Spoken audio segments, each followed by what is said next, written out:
Que a graça de Deus em Cristo Jesus esteja conosco nesse momento de meditar na Santa Palavra do bondoso Deus. Nós vamos iniciar a carta aos Hebreus, no capítulo 2. E quando olhamos para essa carta, a gente vai perceber alguns detalhes interessantes. Ela é uma carta escrita para um contexto urbano, para uma cidade.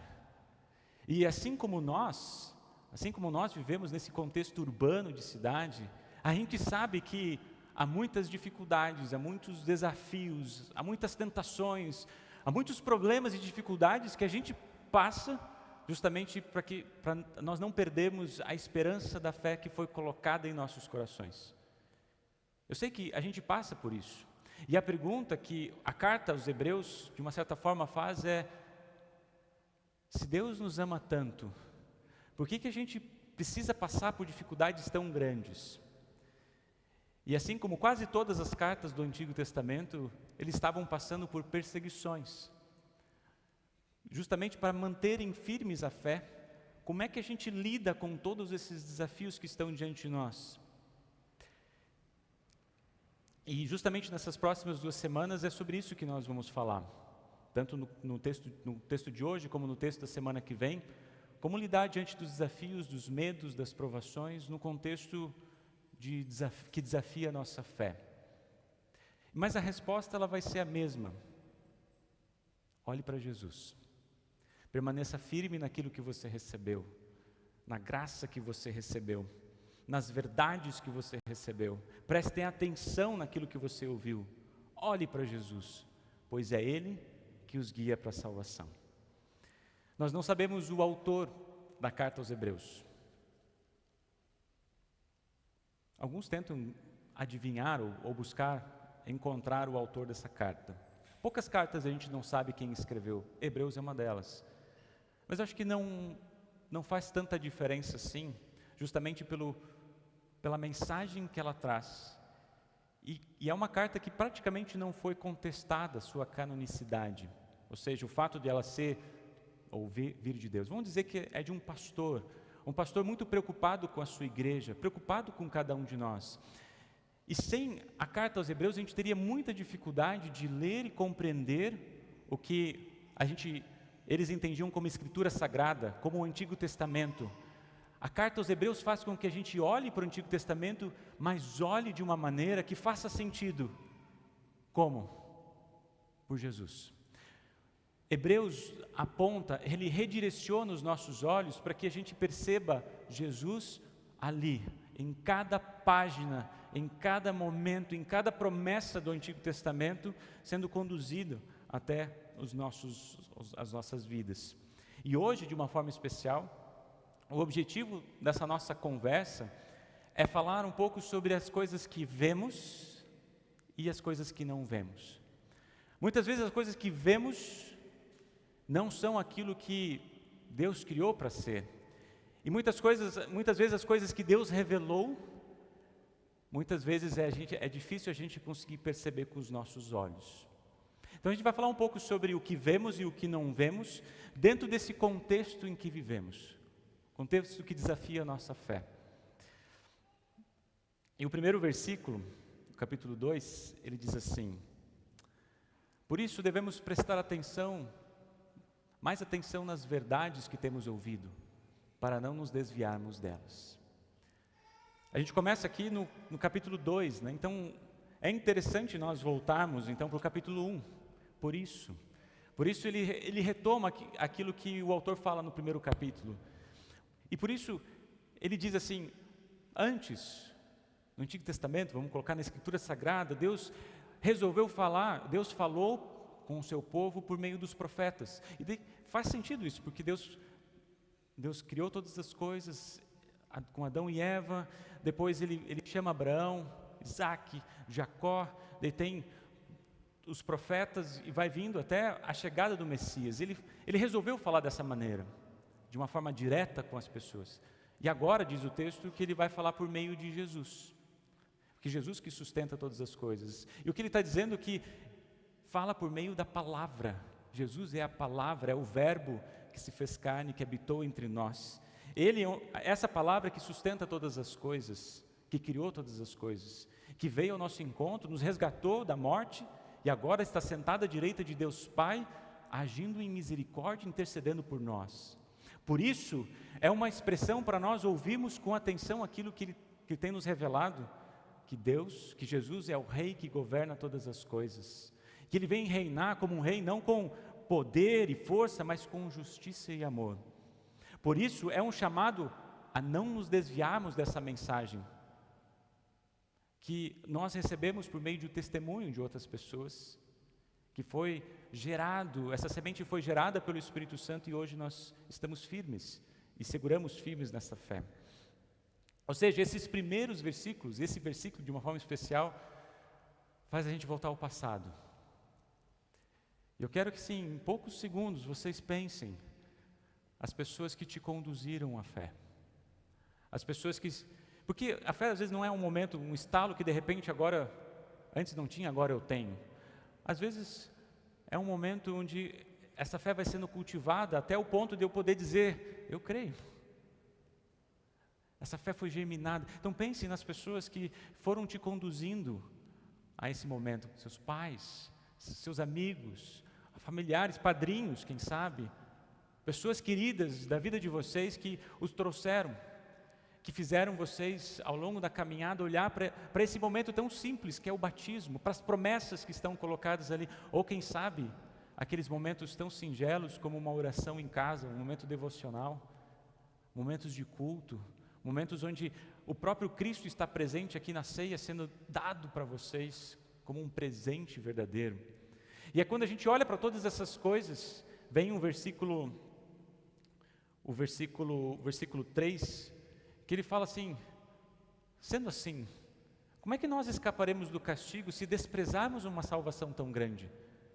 O versículo 2 fala que alguns desprezaram essa mensagem, mas quando a gente olha para tudo aquilo que Deus fez por nós, Deus realizou por nós, como é que nós escaparemos do castigo se desprezarmos uma salvação que é assim tão maravilhosa e tão grande? É sim um olhar para o passado, mas é um olhar para o passado diante das dificuldades, diante das aflições, diante da situação do mundo em que vivemos. É como manter aquilo que Deus nos deu, preservar aquilo que nós temos, diante de um contexto que desafia a nossa fé. Esse é o desafio que a gente vive. Esse é o desafio que a gente vive hoje. Mas como a gente faz isso? O que fazer? De novo, a resposta: olhe para Jesus. Olhe para Jesus. E o autor aqui de Hebreus, ele nos leva de uma maneira para a gente olhar para Jesus, que primeiro nos faz olhar para as outras coisas que talvez nos façam questionar, Deus existe ou Deus está presente? Porque logo no início, a partir do versículo 5 em diante, ele vai... Se lembrem que Hebreus é aquele que nos faz entender o Antigo Testamento com lentes cristocêntricas, para olhar para Jesus. Então, ali a partir do versículo 6, o que a gente vai ter? Ele vai citar o Salmo 8.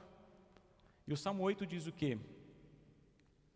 Ele cita praticamente literal o Salmo 8, que é um simples ser humano, ó Deus, para que penses nele, que é um ser mortal para que te preocupes com ele.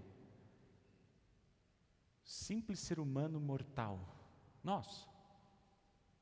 Mas Deus não apenas pensa em nós. Uma coisa é pensar, outra coisa é se preocupar. Uma coisa é vir à nossa mente, outra coisa é agir.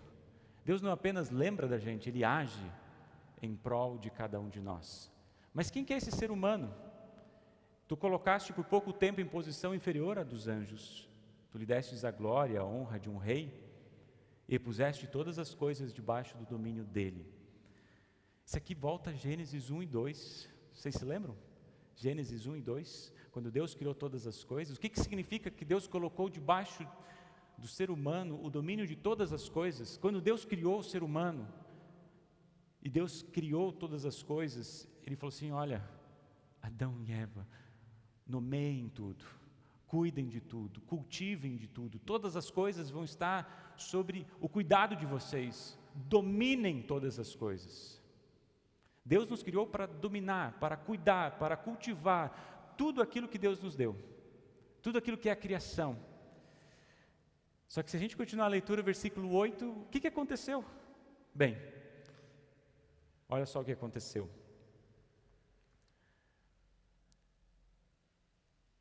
Porém, não vemos o ser humano governando hoje todas as coisas. Versículo 8. Se Deus nos criou para isso, mas nós não vemos isso. Não vemos isso. Deus criou o mundo para que pudéssemos governá-lo, mas não é isso que está acontecendo. Quando olhamos para o mundo, quando vocês olham para o mundo, o que vocês veem? Vocês veem justiça? Vocês veem igualdade? Vocês veem cuidado? Vocês veem bons governos e governantes, já que a gente está no dia onde nós vamos escolher pessoas para cuidar da nossa cidade? Vocês veem as pessoas cuidando de recursos materiais? Vocês veem a gente cuidando dos recursos naturais, da natureza mesmo? A gente vê as pessoas cuidando e preservando aquilo que Deus nos deu? Ao invés disso, o que a gente vê? Não somos nós que dominamos o mundo que nos domina. O que vemos é que não está sob nosso controle. O que vemos são pessoas ávidas pelo poder. O que vemos são destruições naturais. O que vemos é desigualdade desenfreada no mundo, pobreza. Não está como Deus criou para ser. O que vemos é o pecado. O que vemos são o pecado e suas consequências na nossa vida e nos nossos relacionamentos. O que vemos é a morte. O que vemos é o medo da morte. O apóstolo Paulo diz que o salário da morte que o salário do pecado é a morte. E todos nós somos pecadores. Então esse é um salário que vai pingar na conta de cada um de nós. Mas é algo que a gente não quer. Porque nunca é o suficiente. O tempo que Deus nos deu, o tempo que nós temos, sempre parece pouco demais. Rápido demais. Breve demais, como um sonho. Como um sopro, como algo tão rápido e tão passageiro. E diz o texto aqui que a gente tem medo da morte, porque a gente não sabe o dia e a hora, a gente não sabe quando isso vai acontecer. Então, como a gente vai viver num mundo onde pode acontecer a qualquer momento, e não tem idade, não tem a hora, não tem o lugar?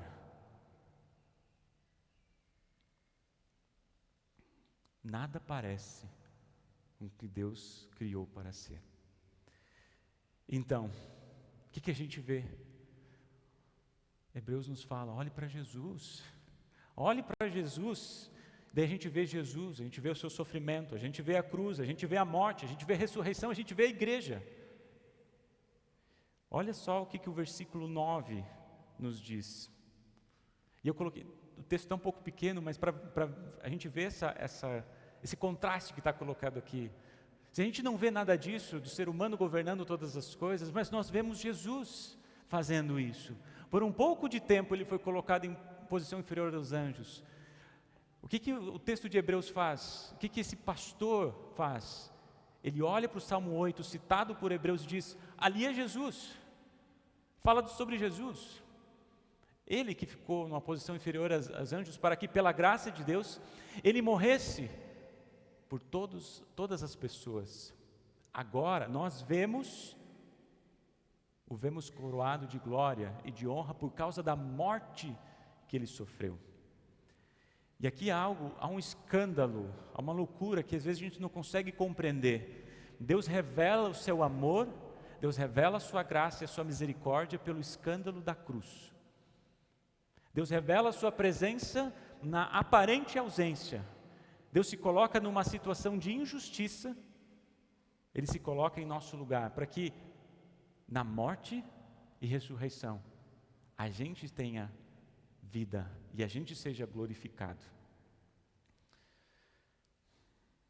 Muito tem se dito no contexto que a gente vive, no mundo que a gente vive hoje, no cristianismo contemporâneo, que fala pouco sobre sofrimento. E eu concordo que a gente fale, que de uma certa forma, no contexto geral, a gente fale pouco sobre o sofrimento. Talvez pela percepção de que Se Deus é amor, se Deus é gracioso, se Deus é misericordioso, como Ele deixa com que a gente passe por situações difíceis? E a gente tende a modificar essa mensagem justamente para talvez apontar aquilo que Hebreus já fala. Martinho Lutero, ele nomeou isso como a teologia da glória. Hoje, a gente ouve como teologia da prosperidade, ou nomeie, tome posse, profetize na sua vida, porque você vai ter as coisas que Deus prometeu para você, basta você tomar isso por direito, porque é seu.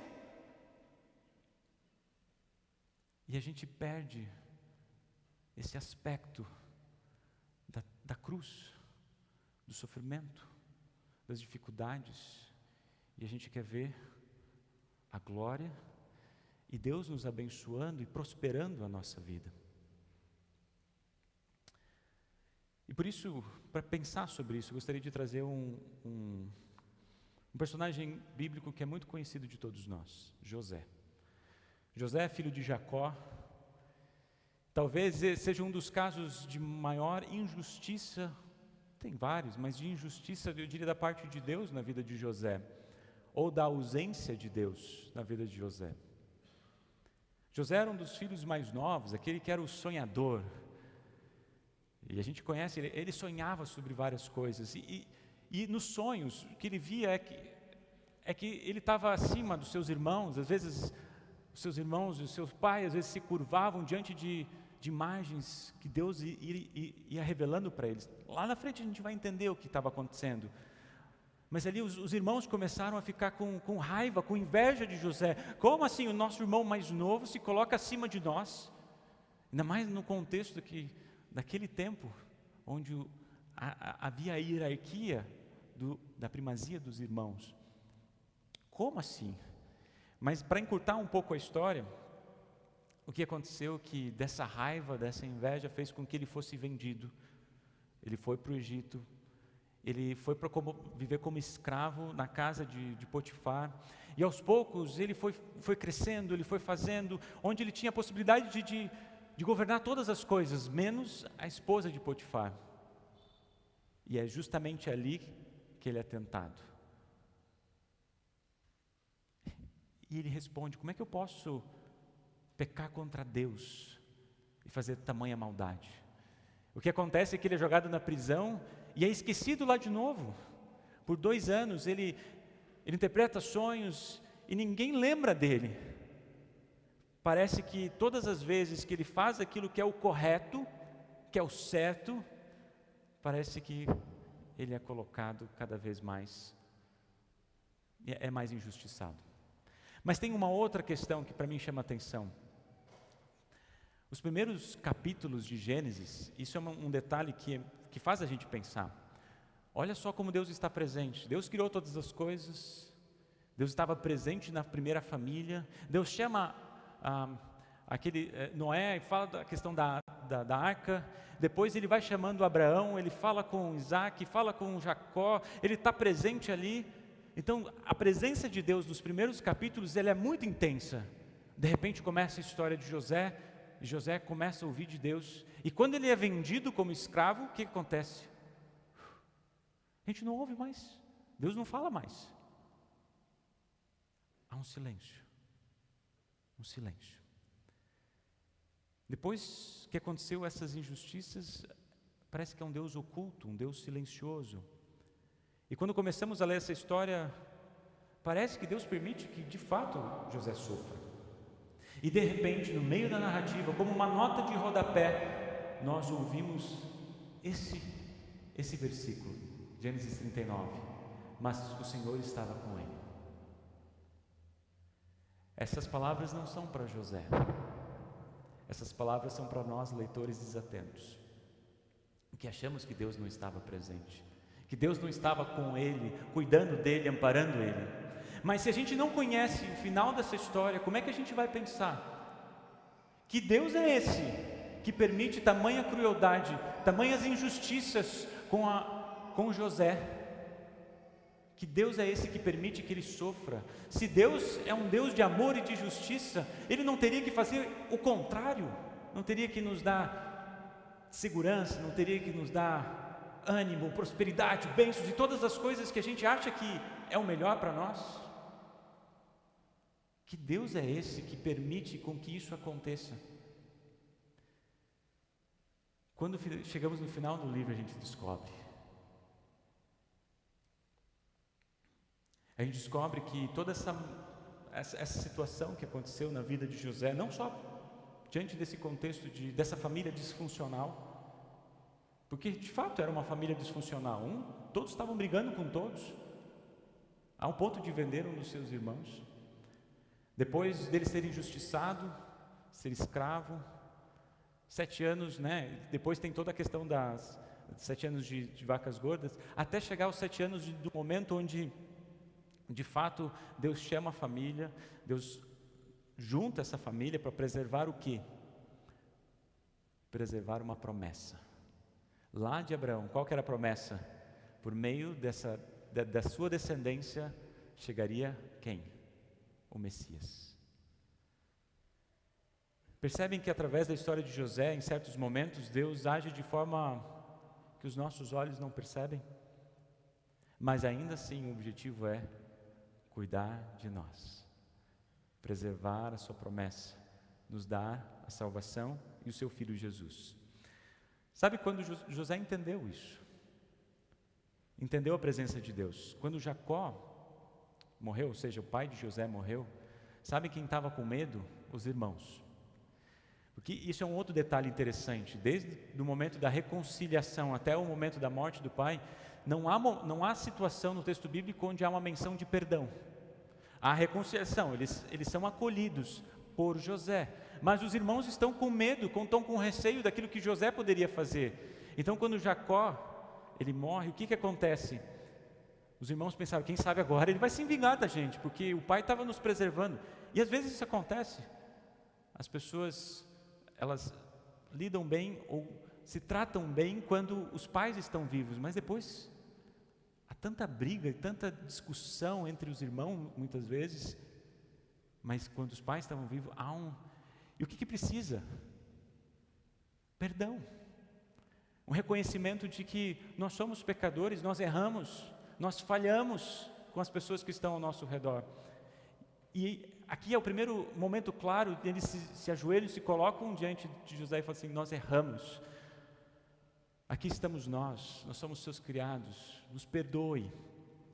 E olha só o que José respondeu: não tenham medo, eu não posso me colocar no lugar de Deus. É verdade que vocês planejaram aquela maldade contra mim, mas Deus mudou o mal em bem, para fazer o que hoje estamos vendo, isto é, salvar a vida de muita gente.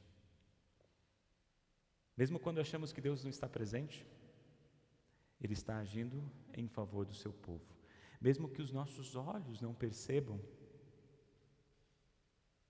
ou a gente acha que as coisas que estão acontecendo é uma ação injusta de Deus, saiba que Ele age justamente com esse propósito de transformar a nossa maldade em salvação. O que chama a atenção é que Deus não explica para José o porquê que ele passou por isso. Como não explicou para Jó, como não explicou, Deus não vem para explicar os nossos porquês. O que Deus vem fazer? Ele vem afirmar, no meio do sofrimento, eu estou com você. Eu estou com você. Em todas as situações. E de que maneira Ele nos lembra que está conosco? De forma visível, para que a gente possa enxergar, tocar, sentir. Vocês não vão acreditar, mas é pelas coisas mais simples. Por esse momento aqui. Quando a gente pode abraçar o nosso irmão na fé, quando a gente pode sentir o calor e o carinho e a compaixão das pessoas que fazem parte da nossa caminhada. Aqui a gente sente, a gente sabe. No pão e no vinho. Quando a gente recebe o próprio Jesus em meu coração, em nossas vidas. O próprio batismo, quando a gente lembra do batismo. Nas suas promessas, na sua palavra, na cruz. Nessas coisas tão ordinárias, tão simples, tão visíveis e tão corriqueiras. Ele está presente e se mostra presente na nossa vida. Então vale reforçar a pergunta: como desprezar uma salvação tão grande? Por quê? Porque Jesus não fez por ele, Jesus fez por você. E é isso que a gente ouve no versículo 10. Jesus fez por você. Pois Deus, que cria e sustenta todas as coisas, fez o que era apropriado e tornou Jesus perfeito por meio do sofrimento. Deus fez isso a fim de que muitos, isto é, seus filhos, tomassem parte na glória de Jesus, pois Ele é quem nos guia para a salvação. Deus nos une ao seu Filho. Então, de certa forma, nós estamos então agora escondidos, ocultos em Jesus. Nós estamos unidos com Jesus. De que maneira nós estamos ocultos com Jesus? Porque quando Deus nos olha, Ele não olha o Mateus pecador, Ele olha o Mateus que está abraçado em Jesus, ou que Jesus está abraçado no Mateus. Por isso que eu estou escondido em Jesus, porque quando Deus me olha, Ele olha seu Filho. E isso significa que quando Ele olha para mim, Ele olha como alguém que foi perdoado, foi resgatado, foi salvo. Ele me olha como um justo perfeito. Ele me olha como alguém que foi resgatado para fazer parte da família da fé. E olha que o mais impressionante, se a gente continuar lendo, não quero me estender muito. O versículo 11 fala que Jesus não se envergonha de nos chamar de irmãos, e de fato Ele nos chama de irmãos. Ele nos acolhe dentro da sua família. Ou seja, se olharmos para o mundo sem Cristo, nada vai fazer sentido e tudo vai parecer injusto. Aquilo que eu passei é injusto. Aquilo que eu estou vivenciando é injusto. Isso que está acontecendo não faz sentido. Sem Jesus, nada faz sentido e tudo parece injusto. A gente vai parecer como José. Se a gente olhar sem a perspectiva dos olhos da salvação, nada faz sentido e tudo parece injusto. Mas com Cristo, tudo aquilo que vivemos, todas as situações que passamos, os sofrimentos, as dificuldades, não vão nos afastar da presença do Salvador. Muito pelo contrário, vai reafirmar a presença de Deus em nossas vidas. Justamente porque Jesus vem para nos ajudar nesses momentos onde somos tentados. Queridos, quão ricas são as promessas de Deus. A mensagem da salvação, ela tem sido anunciada de geração em geração e confirmada pelo Espírito Santo no seu coração. Se o que vemos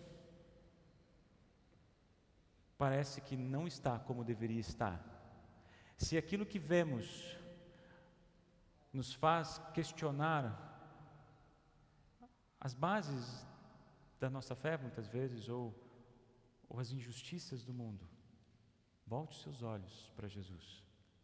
Volte os seus olhos para Jesus. Permaneça firme nessa esperança, pois é Ele que guia você para a salvação. Amém.